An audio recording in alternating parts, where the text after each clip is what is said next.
Hey guys, comment allez-vous et bienvenue dans cette nouvelle rubrique de l'émission In the Head of Yogis qui s'intitule Une série et un film. Alors cette semaine j'ai regardé la série Charmed, le reboot, et j'ai regardé Aquaman. Alors ce que je fais, je regarde parce que voilà, je fais des critiques pour vous et tout ce que vous avez à faire c'est de lâcher des commentaires pour me dire si vous appréciez ou pas.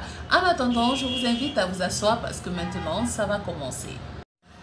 Côté série, j'ai regardé Charmed, qui est un reboot de la série originale du même nom qui est sortie en 2008, en 1998 et qui s'est arrêtée en 2006. Alors, le synopsis, c'est l'histoire des trois sœurs Halliwell, Prue, Phoebe et Piper, qui découvrent qu'elles descendent d'une grande famille de sorcières et doivent apprendre à se servir de leur pouvoir magique afin de lutter contre le mal et les démons qui veulent les détruire et s'approprier leur pouvoir. Alors, on a connu beaucoup d'histoires à cette époque-là, surtout avec Shannon Doherty qui jouait le rôle de, comment il s'appelle, de Brenda dans la série Beverly Hills. Ça a connu des hauts et des bas et finalement la série s'est arrêtée en 2006 et maintenant des réalisateurs ont décidé de nous faire un reboot de la série et là franchement j'ai été agréablement surprise, c'est-à-dire je me suis un peu imaginé la réunion pour pouvoir nous faire le scénario. Alors ils se sont dit on va changer certains aspects, c'est-à-dire Léo dans la série originale il va s'appeler Harry, clin d'œil à Harry Potter, il pourra transplaner comme dans Harry Potter et il sera anglais comme Harry Potter.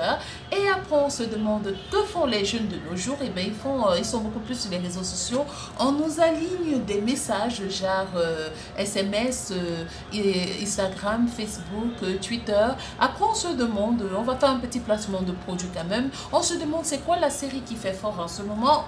Game of Thrones. Alors on va mettre un marcheur blanc à l'intérieur. Ben oui, il y a un marcheur blanc. Après on se demande qu'est-ce qui fait plus tendance. Ah ben c'est les latinas des séries Disney Channel. Ok, on nous fout 3 latinas à l'intérieur et on se dit pour compléter le tout, on va tuer les démons.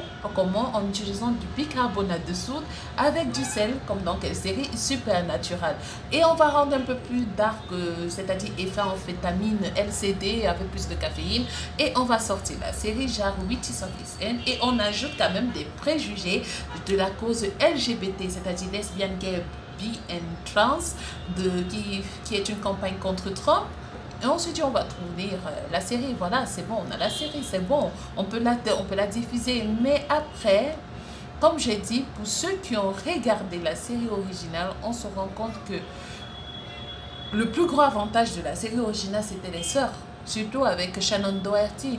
Maintenant, là, on nous sert une pilule d'intégration à l'américaine, c'est-à-dire tout ce que beaucoup de gens ne supportent pas, mais je vous avoue, les goûts sont subjectifs, donc je ne peux pas me permettre de trop m'étaler là-dessus. On s'est dit, on va regarder la série par curiosité. On nous fait un remake qui a bien marché, d'une série qui a très bien marché, mais franchement, les actrices, elles sont nulles, les méchants, ils sont nuls.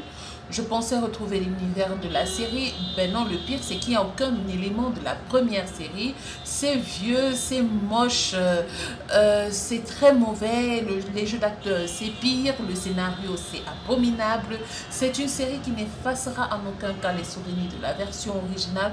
On attendait plus de cela, mais non, cette série séduira beaucoup les ados qui n'ont pas connu la version originale, quoi. C'est à revoir en fait, c'est une catastrophe, l'humour est vraiment forcé, la série originale n'a rien à voir avec ce qu'on nous a présenté, c'est nul de chez nul. Et rien que pour cet effort, parce qu'ils ont investi de l'argent et parce qu'il y a eu un casting d'acteurs nuls, j'attribue la note de 0,5 sur 5. Oui, c'est comme ça, c'est une série pour enfants et encore que franchement, pour nous, dans notre condition africaine, les enfants n'aimeraient pas voir ça, je vous promets. Non, c'est pas une très bonne série à voir. Alors voilà, je donne 0,5. J'espère qu'il n'y aura pas de saison 2. Côté film, comme je vous ai dit, j'ai regardé Aquaman. Et je suis folle amoureuse de Jason Momoa, mais il faut rester un peu objectif et parler du film Aquaman, ok? Déjà, les premiers films de DC Cinématique Universe n'ont pas été tous bien accueillis. C'est quasiment un film sur deux qui a été vraiment très bien, du genre là où Man of Steel, sorti en 2013, avait fait un démarrage à peu près correct.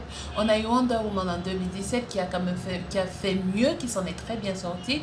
Et puis on a eu la première union des super-héros sortie en 2016 et en 2017 qui n'ont pas été quand même exemples de défauts. Quand même ça, il ne faut pas se mentir. Mais pour son origin story, Aquaman, ça sort presque aussi bien que la guerrière Amazon Wonder Woman. Toujours très bien incarné par un Jason Momoa qui a un charisme indéniable, quand même, il ne faut pas qu'on se mente. Il nous livre des batailles, il y a un monde aquatique impressionnant avec les effets spéciaux. Aquaman nous plonge carrément dans un monde très magnifique, c'est classe. Le personnage, on s'attache très facilement à lui. Il n'avait vraiment pas été exploité auparavant dans les anciens films de DC, mais maintenant il est plus intéressant, il est plus construit. Le seul défaut du film, c'est sa construction, c'est-à-dire son origin story qui est connue. Il n'est pas original, il est déjà connu. Il est hautement prévisible, même dans les répliques et les punchlines. Il est prévisible. On lui pardonne ça facilement. On passe un excellent moment, c'est-à-dire 2h24 à aimer ce qui se passe.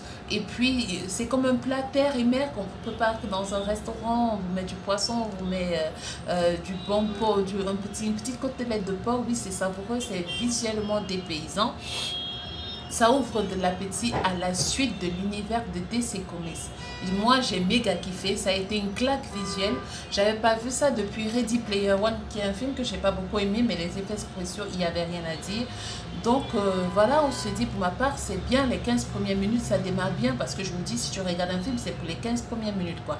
Si ça t'arrange, eh ben, tu continues. Bon, je vais pas me culpabiliser. Le scénario, c'est vrai, il est prévisible comme je l'ai dit. À chaque rubrique, on a des scènes d'émotion. On a cette héroïne un peu qui est la copie de la princesse Ariel, la petite sirène Ariel et Nicole Kidman. Mais vraiment, je ne peux que lui donner de très bons adjectifs, genre merveilleux, fantastique, époustouflant, aventureux, excitant, prenant, romanesque. Et voilà, c'est 2 heures, c'est pas d'un ringard, c'est 2 heures de pur plaisir. On prend du temps, on plonge dans les scènes. Je peux vous assurer, les effets spéciaux sont très bons. Ça nous donne une petite sensation de fouillis là, tant qu'il y en a, mais bon, quand même, c'est très bien réalisé. Pour moi, c'est un blockbuster, c'est pour ça. Et je confirme encore qu'il soit à plus d'1 milliard de recettes. Pour moi, c'est un bon film. Donc, je conseille aux gens d'aller voir ce film et je lui attribue la note de 3,5 sur 5. D'accord, c'est une bonne moyenne, il ne faut pas m'en vouloir. Désolé pour le bon sonore, mais c'est une très bonne moyenne parce qu'il y a Jason Momoa et parce que c'est très bien construit comme film. Maintenant, je vous invite parce qu'il y aura un jeu concours que je vais lancer. Je vais vous partager le lien pour gagner des places pour regarder la sortie mondiale de Captain Marvel à Canal Olympia.